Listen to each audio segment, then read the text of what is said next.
Hello bachcho, let's read the given question. The question says an automobile moving at speed of 72 km per hour reaches the foot of a smooth incline when the engine is switched off. How much distance does the automobile go up to the incline before coming to rest? The angle of inclination with horizontal is 30 degree and g is 9.8 meter per second square. So in this question we understand this can be solved using either the concept of kinematics, that is using kinematical equations like v equals to u plus at s equals to ut plus half at square, v square equals to u square plus 2as. Either of it we can use to solve the question, or we can use work energy theorem, which says w net is change in kinetic energy. W net over here यहाँ पे समझना पड़ेगा. W net is work done by all the forces whether conservative in nature and non-conservative in nature. So conservative means those forces जिनका work done path से independent है, and non-conservative forces are those जिनका work done path पे depend करता है, like friction force is a non-conservative force, and rest of the most of the cases are of conservative forces like gravitation force हो गया हमारा, electrostatic force हो गया, spring force वगैरह. ठीक है. अब यहाँ पे we need to also be careful कि अगर kinetic energy final is greater than kinetic energy initial, so in this scenario we say work done is positive, right? और अगर उल्टा केस है, that is kinetic energy is greater than final, so we can say work done is negative. ये कैसे बोल रहा हमने? ये तो एक चीज यहाँ से जो समझ में आई रही एक्सप्रेशन से. Also we can understand work done जो होता है actually it is given by the formula F S cos theta, where theta is the angle between displacement and force, right? इसी से हम डिसाइड भी करते हैं कि whether work done is positive और नेगेटिव. ठीक है. If both are directed in the opposite direction, so work done comes out to be negative, and in the same direction it comes out to be positive, right? So these are the few important concept regarding work energy theorem and work done we need to understand, right? अब हमसे question में बोला जा रहा है कि एक incline पे व्हीकल जा रहा था, ठीक है, और उसका इंजन स्विच ऑफ हुआ. लेट सपोज ये पॉइंट पे वो पहुंचा, vehicle reached at this point.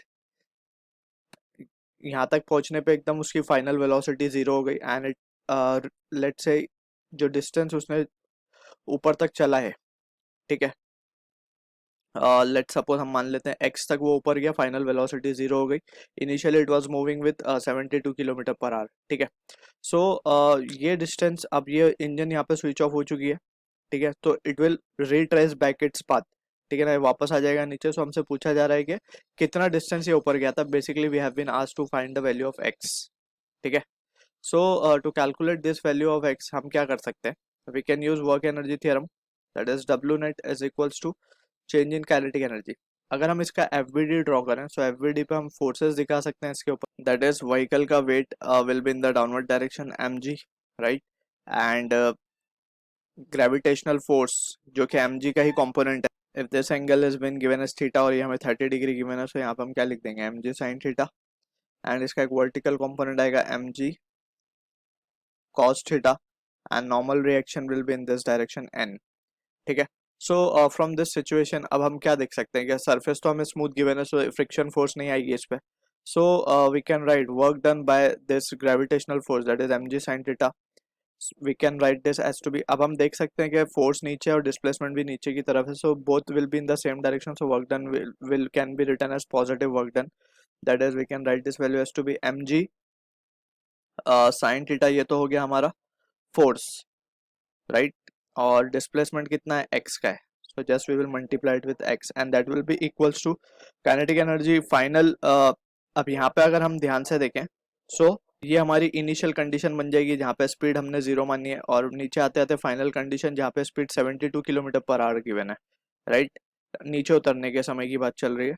so we can write kinetic energy initial minus kinetic energy final. So initial तो जीरो है, final we will write just, final के लिए हम क्या लिख देंगे, direct half m v final का स्क्वायर. ठीक है. यहाँ से m और m तो हम कैंसिल कर सकते हैं. अब वी कैन राइट g की वैल्यू हमें 9.8 गिवन है, sine 30 is half into x हमें ढूंढना है, एंड यहाँ पे half into v square, v हमें 72 किलोमीटर पर आवर गिवन है, तो 72 metre per hour kilometre per hour को we need to convert it into metre per second. So हमें 5/18 से मल्टीप्लाई करना पड़ेगा, जो कि आएगा 20 मीटर पर सेकेंड स्क्वायर, उसका स्क्वायर कर देंगे हम। ठीक है, सो यहाँ से हाफ ऑफ भी कैंसिल होता हुआ दिख रहा है।